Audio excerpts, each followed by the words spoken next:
Hello and welcome everyone to VV education services. अब हम लोग अपना ह्यूमन रिसोर्स मैनेजमेंट का टॉपिक नंबर 3 स्टार्ट करते हैं, that is human resource management in changing environment. देखिए, बिजनेस जो है, कोई भी इंसान बिजनेस करता है, उसके लिए इन्वायरमेंट हमेशा सेम नहीं रहता। अब इन्वायरमेंट क्या होता है, सबसे पहले तो ये देखेंगे बेसिक से।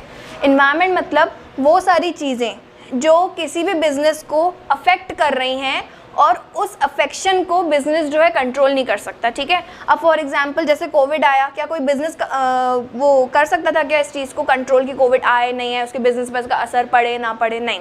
तो वो सारी चीज़ें जो बिजनेस को अफेक्ट करती हैं, कभी कभी पॉजिटिव अफेक्ट भी करती, कभी कभी नेगेटिव अफेक्ट करती हैं। तो वो सारी चीज़ें जो बिजनेस के हाथ में नहीं होती, कंट्रोल में नहीं होती, लेकिन वो फिर भी बिजनेस को अफेक्ट करती हैं, may be sometimes positive sometimes negative, उस चीज़ को हम लोग बिजनेस इन्वायरमेंट बोलते हैं। अब बिजनेस इन्वायरमेंट हमेशा सेम नहीं रहता। 50 साल पहले जिस तरीके से बिजनेस किया जाता था, आज वैसा बिल्कुल भी नहीं बिजनेस किया जाता है। तो कहीं ना कहीं हम लोग का बिजनेस करने का तरीका चेंज हो रहा है।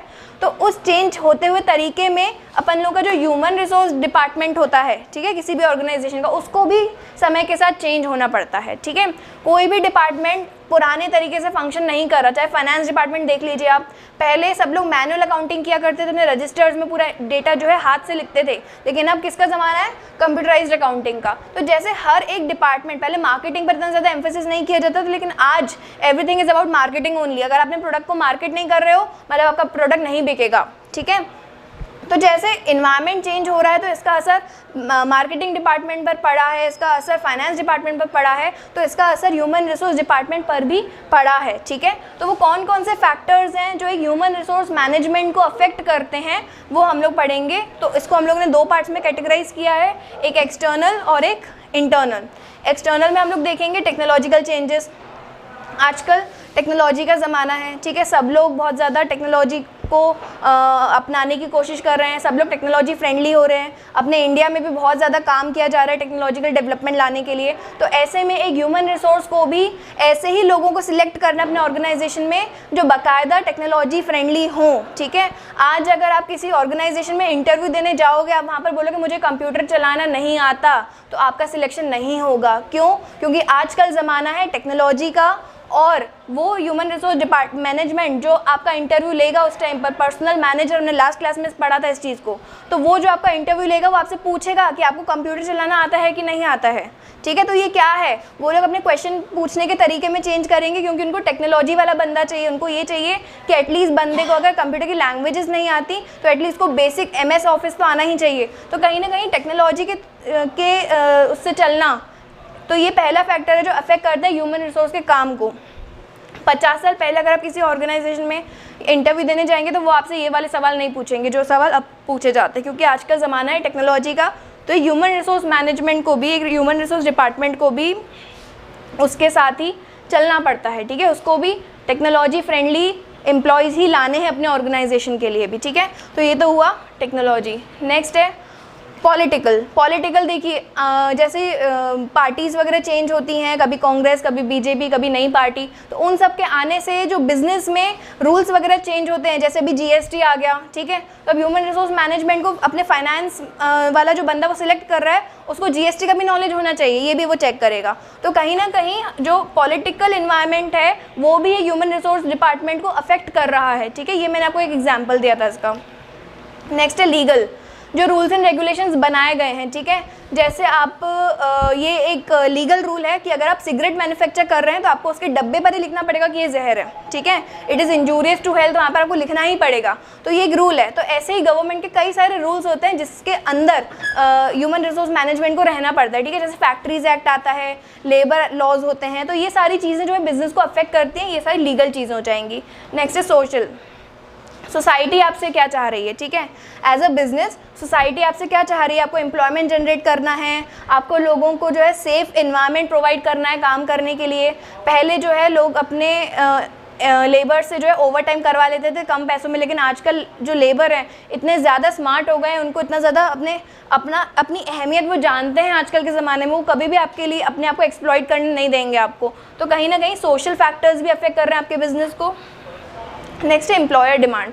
जो इन्वायरमेंट चेंज हो रहा है वो सिर्फ एम्प्लॉयज़ के लिए नहीं चेंज हो रहा है, वो एम्प्लॉयर के लिए भी चेंज हो रहा है। अब एम्प्लॉयर कौन होता है? जो बॉस होता है। ठीक है, उसके लिए भी बिजनेस इन्वायरमेंट चेंज हो रहा है, तो उसको भी जो है उसके हिसाब से चलना है। अब अगर मैं किसी 60 ईयर्स के सीनियर इंसान को इंटरव्यू लेने को बोलूँ तो वो वैसे वाले क्वेश्चंस पूछेगा ही नहीं जो अभी के ज़माने में जो क्वेश्चन पूछने चाहिए एक एम्प्लॉय से, ठीक है, जब काम के लिए इंटरव्यू देने जाते हैं। तो सेम चीज़ एम्प्लॉयर्स की क्या डिमांड है आजकल, वो भी अफेक्ट करता है कहीं ना कहीं मेरे बिजनेस को, ठीक है। तो ये तो अपन ने सारे एक्सटर्नल फैक्टर्स पढ़ लिए हैं। नेक्स्ट हम लोग आते हैं अपने इंटरनल फैक्टर्स पे। तो इंटरनल फैक्टर्स में आ जाएगा कि आपके बिजनेस का मिशन क्या है। किसी किसी के बिजनेस का मिशन होता है कि नहीं हमें तो पैसा ही कमाना है, कुछ भी हो जाए। किसी किसी के बिजनेस का मिशन होता है कि नहीं हमें सोशल वेलफेयर करना है। मैं आपको एक एग्जांपल देती हूँ इसका। रतन टाटा जी के बारे में तो आप सब लोगों ने सुना ही होगा। तो रतन टाटा जी का ये वो है, मतलब एक उनका एक ऑब्जेक्टिव है बिजनेस का कि वो हमेशा सेफ कार्स ही बनाते हैं, क्योंकि उन्होंने एक बार वो कार में एक बार ट्रैवल कर रहे थे तो उन्होंने एक एक्सीडेंट देख लिया था बहुत ही खतरनाक, जिसमें एक ही गाड़ी पर 4 से 5 लोग बैठे हुए थे। तब से उन्होंने सोचा कि मैं कभी भी 2 व्हीलर में तो इन्वेस्ट करूंगा ही नहीं, मैं हमेशा कार बनाऊंगा।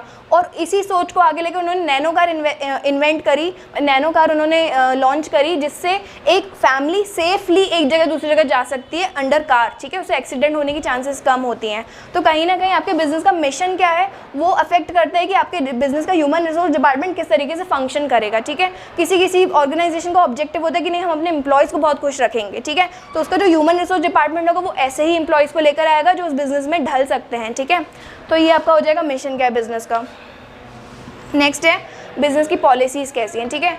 कई बार अपन के बिजनेस की पॉलिसीज़ में ऐसा होता है कि अगर कोई एम्प्लॉय है 1 साल तक उसको टेम्पररी ही रखना है, 1 साल के बाद परमानेंट बनाएंगे, ठीक है। तो ये बिजनेस की पॉलिसी है, तो एक HR को ये चीज़ फॉलो करनी पड़ेगी। तो ये बिजनेस के इंटरनल मैनेजमेंट हो गया, जो चेंजेस बिजनेस को इंटरनल अंदर से ही रूल्स बनते हैं। ये गवर्नमेंट ने नहीं बोला कि आप अपने बिजनेस में कि 1 साल के लिए एम्प्लॉयज़ को टेम्पररी रखो फिर परमानेंट करना। कई स्कूल्स में ऐसा होता है कि टीचर्स को 6 मंथ्स के लिए टेम्पररी बेसिस पर रखा जाता है, उसके बाद उनको परमानेंट किया जाता है। तो ये सारे जो है उनकी इंटरनल पॉलिसीज़ होती हैं, ठीक है, जिसको ध्यान में रखकर एक HR को काम करना होता है।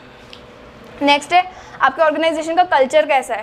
पहले क्या होता था कि सारे फेस्टिवल्स नहीं सेलिब्रेट करते थे ऑफिस में, छुट्टी होती थी बस फेस्टिवल्स के दिन। लेकिन आज आप देखेंगे क्रिसमस भले ही हम लोग का लाइक इंडियन फेस्टिवल नहीं है, बट स्टिल वो बहुत ज़्यादा सेलिब्रेट किया जाता है आजकल इंडिया में भी, ठीक है। क्रिसमस पार्टीज़ होती हैं, न्यू ईयर ईव होती है ऑफिस में, दिवाली पार्टी होती है। तो ये सारा कल्चर जो नया आ रहा है, ठीक है, पुराना कल्चर नहीं है। पुराने ज़माने में ऐसे जो टाइम होता था इन सब पे छुट्टी देते थे, एम्प्लॉयज़ घर पे बैठते थे। लेकिन अब एम्प्लॉयज़ को फैमिली की तरह ट्रीट किया जाता है, एम्प्लॉयज़ को अपना समझ के उनके फेस्टिवल्स भी सेलिब्रेट किए जाते हैं। तो ये जो कल्चर है एक ऑर्गेनाइजेशन का ये अब चेंज होता जा रहा है, ओके।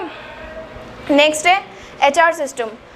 ऑर्गेनाइजेशन में ह्यूमन रिसोर्स डिपार्टमेंट का क्या काम है, क्या सिर्फ सैलरी डिज़ाइन करना है, क्या आपको सिर्फ एक इंटरव्यूज़ वगैरह लेने हैं, किस टाइप के इंटरव्यूज़ लेने हैं, क्या HR डिपार्टमेंट परमानेंट है कि टेम्पररी है। तो ये सारी चीज़ें भी अफेक्ट करती हैं मेरे बिजनेस के इंटरनल इन्वायरमेंट को। तो this was it. I hope आपको क्लास समझ आई होगी। Thank you.